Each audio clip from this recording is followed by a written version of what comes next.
सुंदर बनाएंगे, लेकिन कोटा के कुछ भाग को स्मार्ट सिटी के नाम से जो पैसा आया और उसको खर्च करके उसका दुरुपयोग करके कई जगह पर झूठी वाहवाही लूटने का जो प्रयास किया है, मैं समझता हूँ निंदनीय है।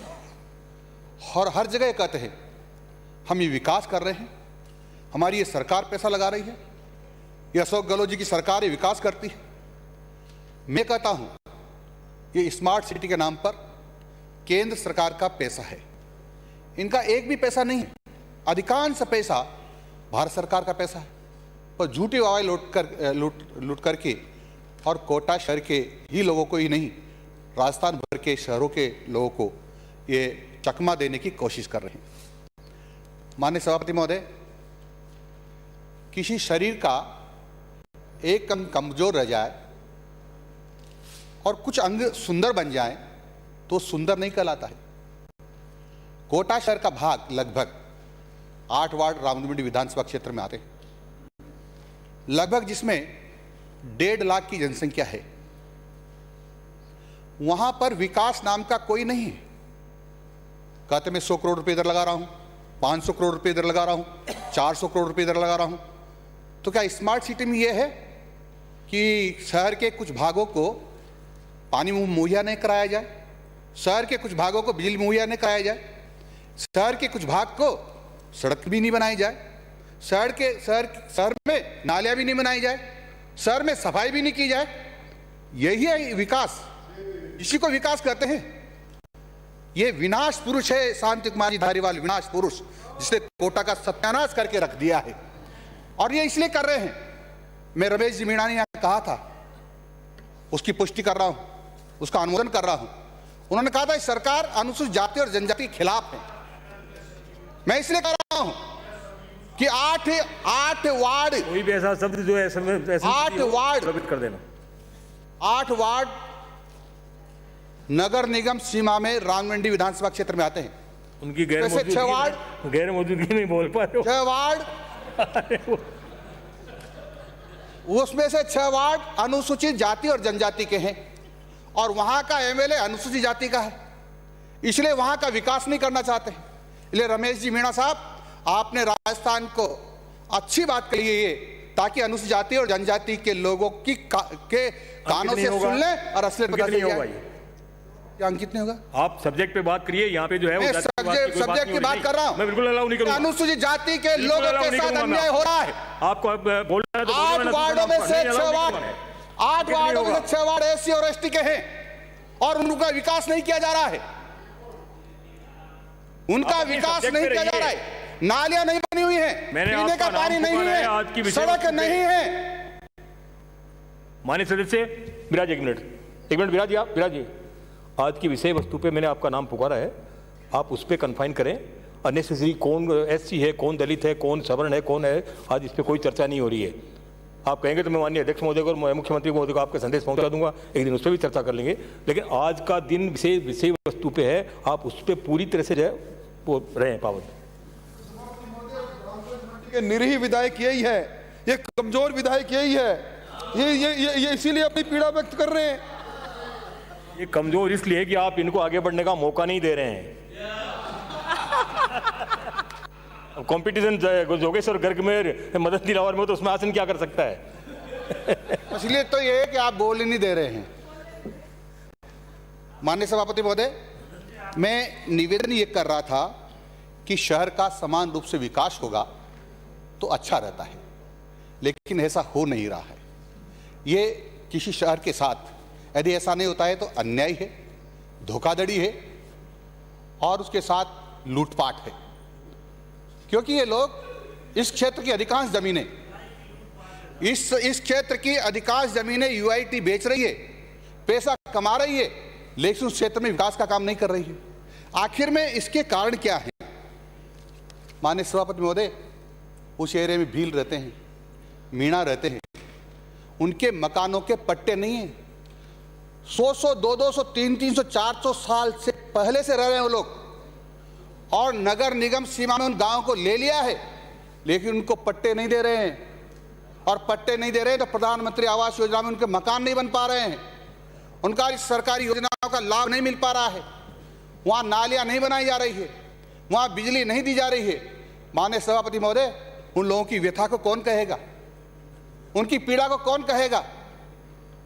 आप मुझे कहते हैं कि ऐसी बात नहीं करें, वैसी बात नहीं करें। मैं निवेदन कर रहा हूं माननीय सभापति महोदय, राजसमंद में भी बहुत घोषणाएं करके आए हैं, माननीय मुख्यमंत्री जी भी करके आए और माननीय स्वायत्त शासन मंत्री जी भी करके आए। क्या बजट में प्रावधान है? बजट में प्रावधान है क्या? चुनाव आ रहे हैं, इसलिए झूठी घोषणाएं करके लोगों को मन बहलाने का यत्न कर रहे हैं, लेकिन झूठी घोषणाओं से वोट नहीं मिलने वाले हैं। ये ज्यादा दिन तक बात चलने वाली नहीं है और हम सारी पोल खोलने वाले। माननीय सभापति महोदय, माननीय सभापति महोदय, शहरों में बड़े बड़े पार्क बनते हैं, बनना चाहिए, मैं उसका हामी हूं, लेकिन इस 8 वार्डों में नालियां क्यों नहीं बन रही है, सड़क क्यों नहीं है?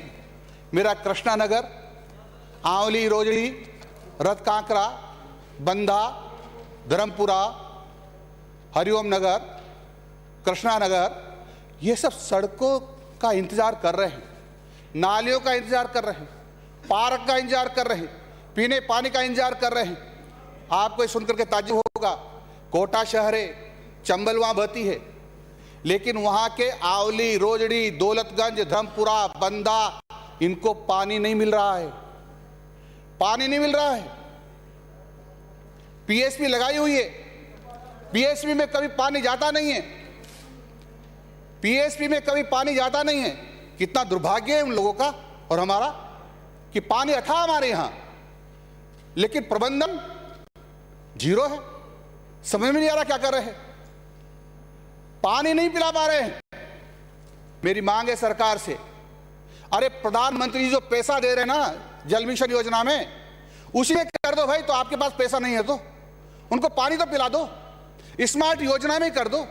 स्मार्ट योजना में, स्मार्ट सिटी योजना में ये नहीं क्या कि वहां के लोग को पानी पिलाना है, वहां सड़क बनानी है, वहां बिजली देनी है, वहां पार्क को ठीक करना है, ये सब है। माननीय सभापति महोदय, एक कॉलोनी ऐसी हमारे हाउसिंग बोर्ड में की है, उसमें यूआईटी विकास का काम नहीं करती है। हाउसिंग बोर्ड कहता हमारे पास पैसा नहीं है। हम कई बार विधानसभा में निवेदन कर चुका हूं, बता चुका हूं, ध्यान आकर्षण के थ्रू कर चुका हूं और मैं स्थगन प्रस्ताव के थ्रू कर चुका हूं कि हाउसिंग बोर्ड कॉलोनी को ट्रांसफर कीजिए यूआईटी में या नगर निगम में, लेकिन नहीं कर रहे। इनकी लड़ाई है, लड़ाई इस बात की, इतने प्लॉट तो ये देंगे, ये इतना पैसा ये देंगे तब हम लेंगे। धारीवाल साहब के क्या निहित स्वार्थ है, क्यों नहीं कर रहे हैं? ये तो वहां के मंत्री है ना, पर कहीं न कहीं निहित स्वार्थ है। माननीय सभापति महोदय, इससे ज्यादा क्या होगा? प्रधानमंत्री आवास योजना का जो भारत सरकार का पैसा आता है उसको यूआईटी खा गई। सैकड़ों लोगों के पैसे को यूआईटी खा गई है। एसीबी में मामला गया है, लोग जेल में गए हैं और कई लोगों के पैसे पर, खातों पर रोक लगा दी है, कई लोगों को पैसे नहीं दिए गए हैं, कई लोगों को किस्त जब जारी की जा रही है जब सेवा पूजा हो जाए। मैंने सुना है कि यूआईटी में 3, 4 साल, 5 साल तक डेपुटेशन रहता है, लेकिन एक आदमी का इसलिए डेपुटेशन है कि वो भ्रष्ट है, इसलिए उसका 15-20 साल तक रहेगा, 10 साल तक रहेगा। एक अय्यन, आप चाहो तो मैं नाम बता देता हूं, कमल मीणा नाम का, इतने वर्षों से है, प्रधानमंत्री आवास योजना का सारा पैसा खा गया है, सारी योजनाएं उनके पास है, वो देखता है। कई अय्यन खाली बैठे हुए हैं, कई एक्शन खाली बैठे हुए हैं, कई एक्शन खाली बैठे हुए, अय्यन खाली बैठे हुए हैं, उनको क्यों नहीं काम दिया जाता है? और आखिर में भ्रष्टाचार क्यों किया जा रहा है? माननीय सभापति महोदय, उसका प्रधानमंत्री आवास स्वीकृत हो गया है, एक किस्त दे दी गई है और खाते में डाल दी गई है, फिर रोक लगा दी गई है और फिर रोक हटा लेने पर, पैसे देने पर रोक हटाई जा रही है। ये तुम्हें तो हद ही हो गई। यहां धारीवाल जी को जवाब देना चाहिए। ये सारी बातें मैंने धारीवाल जी को बताई हुई है। माननीय सभापति महोदय, ताजुब देखिए आप कि मांस की दुकानें खुली लगी हुई। मैं कई बार धारीवाल साहब से कह चुका हूं और यह आपके माध्यम से भी कह चुका हूं कि कोई भी मांस विक्रेता होगा, उसको जो जानवर को काटने से पहले उसके स्वास्थ्य परीक्षण होगा और उसको प्रमाण पत्र लेना होगा कि ये स्वस्थ है, और उसको खाद्य सुरक्षा में लाइसेंस लेना होगा और उसको ढक करके रखना पड़ेगा। मांस खुले में नहीं बेच सकते। फिर भी ये हो रहा है क्योंकि मोटी रकम ये मांस विक्रेता वहां के बड़े लोगों को पहुंचाते हैं, सरकार में बैठे लोगों को पहुंचाते हैं, वहां के अधिकारियों को पहुंचाते हैं। इसलिए खुलेआम ये खुले मांस की दुकानें चल रही है। कहते क्या है, क्यों नहीं बंद कराते? कानून व्यवस्था का मामला है। बंद कराएंगे तो कानून व्यवस्था बिगड़ जाएगी, यानी कानून व्यवस्था बिगड़ जाएगी। इसलिए भी चोरों पर अंकुश नहीं लगाएंगे, नियम तोड़ने वालों पर अंकुश नहीं लगाएंगे।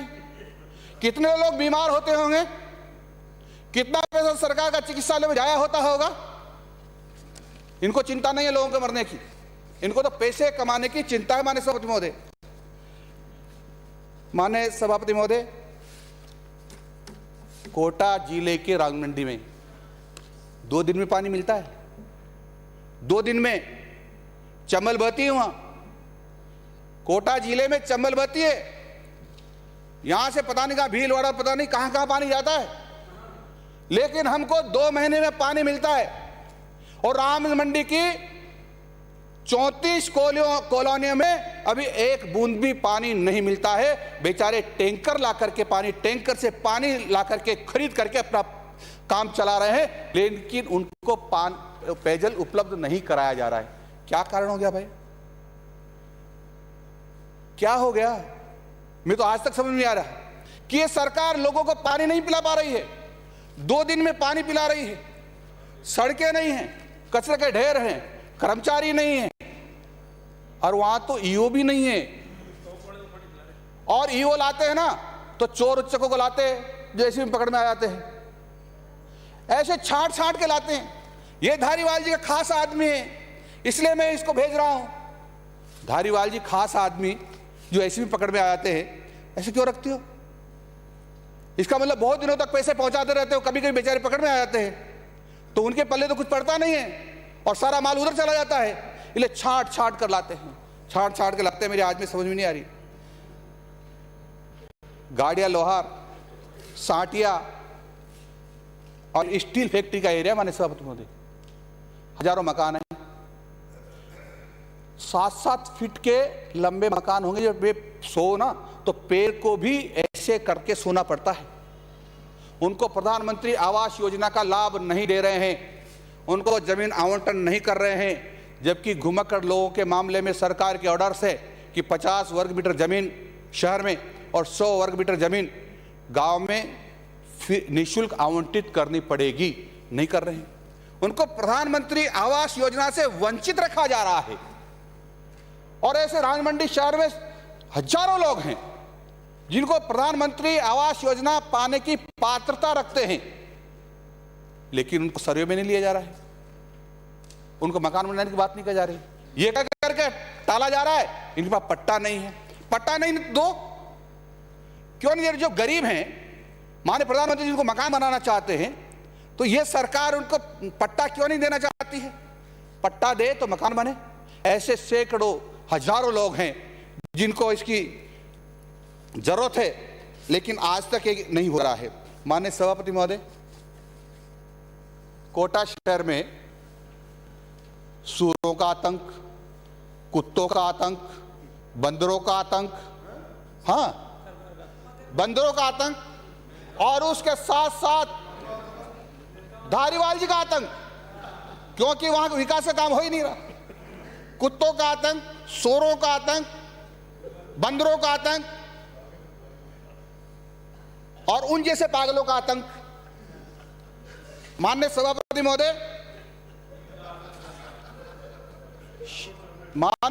महोदय, सांप, गोइरा राठौड़ साहब हंसते हुए कह रहे हैं कि इनका भी आता है। और जहरीले जानवर आसपास इतने झाड़ियां हैं। राठौड़ साहब क्या कह रहे हैं? आसपास इतनी मदन दिलावर झाड़ियां का भी हैं, आतंक है वहां पे। हैं?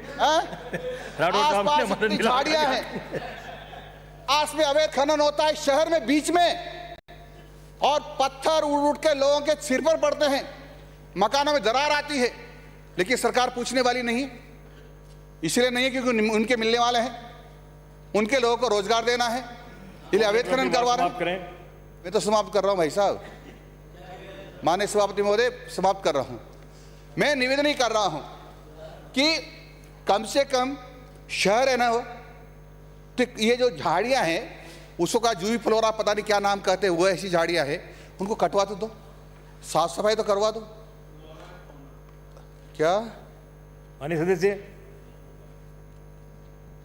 नाम गलत है, सही कर दो।